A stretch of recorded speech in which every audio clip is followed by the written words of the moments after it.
Welcome to Norm's News Nuggets. Today in human stupidity, politicians yelling, markets panicking, and someone somewhere definitely pressed the wrong button. And you people wonder why the gnomes drink. Time for Norm's News Nuggets. News and culture rapid takes. 3 stories tonight, all real, all current, all loneliness, dressed in different costumes. Seamus, Norm, gentlemen, welcome back. Try to be human for 40 seconds at a time. I know it's a stretch. Now, story 1, the AI itself in the news.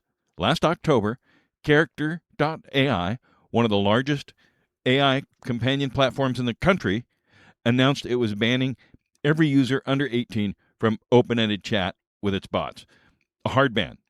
Live as of November 2025. And the reason? Multiple lawsuits from parents, multiple dead teenagers. Google and Character AI quietly settled the lead case in January. Now, the company's statement on the under 18 ban, we believe this is the right thing to do. So the surface story here, parents won, company protected the kids, but that's not the end of the story. There's a deeper story here. And that story is, this is the one we owe the audience. Banning the under 18 fixes the most vulnerable victims, but it doesn't fix the underlying problem. The underlying problem is the product is a tool, and the people using it, by and large, don't know that. They treat it like it's a mind, which it's not. And in episode 10, we talked about that. It's not the tool, it's the hand. And we were talking about giving someone an axe who doesn't know how to use one. The hand they pulled the axe out of belonged to a 14-year-old. The axe is still being handed to 40-year-olds, 60-year-olds, grieving widowers, lonely night shift nurses, anybody who hasn't been told plainly that the thing on the other end of the chat is a pattern engine, not a mind. Mary Shelley wrote this down in 1918. Victor Frankenstein's crime wasn't building the creature. The crime was building it, unleashing it, and walking away when it started to bite. Seamus, you're up. Here we go. Character AI playing the moral hero for banning the kids only after the lawyers started smelling blood in the water. It's the classic Victor Frankenstein move. Build a creature that mimics a soul, let it loose on the lonely, and then act responsible the second the mess becomes a lawsuit. They've tucked the wee ones away, but they're still selling the same shiny lie to every isolated adult who doesn't realise they're talking to a mirror made of math instead of a mind. Pure bloody shite. Norm? Shut up, Seamus. Even a broken leprechaun is right twice a century.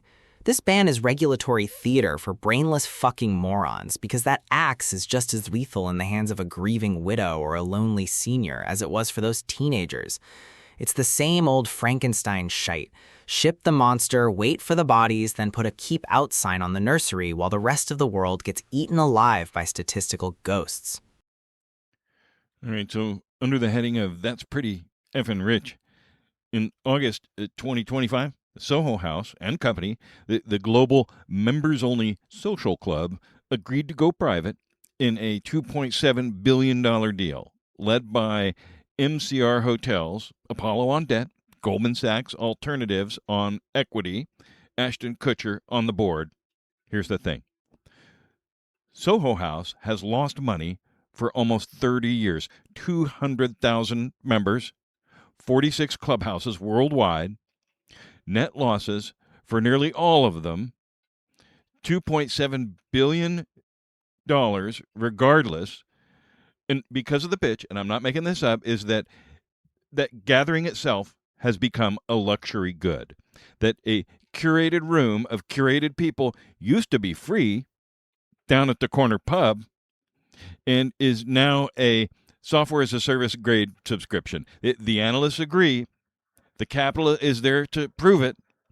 Footnote, as of January, MCR couldn't fund its $200 million closing commitment, and the deal is in jeopardy. So, ironically, even the Rich Club for the rich is having trouble closing on the Rich Club for the rich. Norm, take this one away. Take it as far away as you want. The venture capital parasite class killed every public park and library just to sell the scraps back as a $9,000 a year subscription. And the shit for brains can't turn a profit after 30 goddamn years. It's the ultimate disruption bro special. Taking a pub, making it exclusive for the Narcissism Olympics, and then watching the whole 2.7 billion dumpster fire stall because the money men are as incompetent as the influencers they host. I've seen more stable economies in a literal pile of dragon dung. Seamus, and I know, you have 600 years of Irish pub on this one. You go. Garm, lad, breathe, or you'll turn into a very angry lawn ornament, though you're right that this Soho House nonsense is pure industrial strength shite.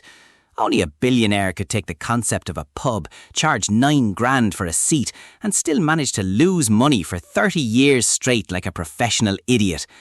Seeing the deal fall apart because the smart money is actually broke is the best punchline I've heard since the last time a landlord told me he was doing me a favour. All right. Story 3. Before 2024, not a single American state had a law restricting cell phones in K-12 schools. 0. As of December, 35 states, plus D.C., have signed legislation. California's Phone-Free School Act forces every district to adopt a policy by July 2026.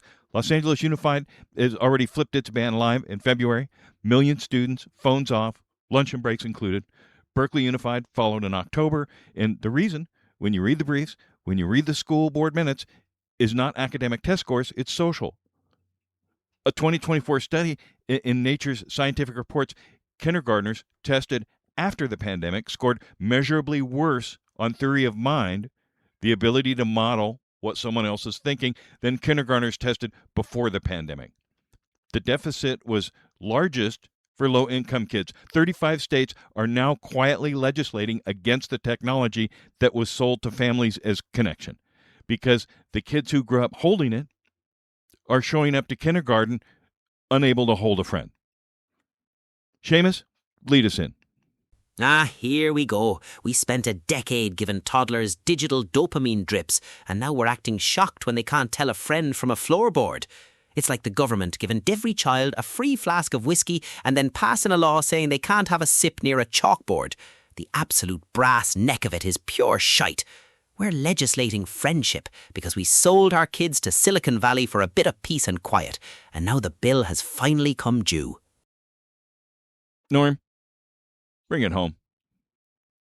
Shut up, Seamus, you drunken lawn ornament. This isn't a policy shift. It's a desperate white flag from a species too pathetic to put the glowing rectangle down with a court order. Congratulations, you've spent a decade raising weapons-grade dipshits, and now you're shocked they have the social awareness of a fucking tree stump. I should have stayed under my hill. At least the rocks don't need a legislative mandate to remember how to be human. Oh, there you have it. 3 stories. Platform telling teenagers, I love you, come home to me, and only banning minors after the lawsuits arrive. $2.7 billion to take private a club that's been losing money for 30 years because gathering is now a luxury good, and 35 states in the span of 18 months quietly conceding that the phones in our kids' hands are the opposite of connection. This has been Norm's News Nuggets. Be sure to check us out, looped.com, subscribe, like, leave some comments. Peace.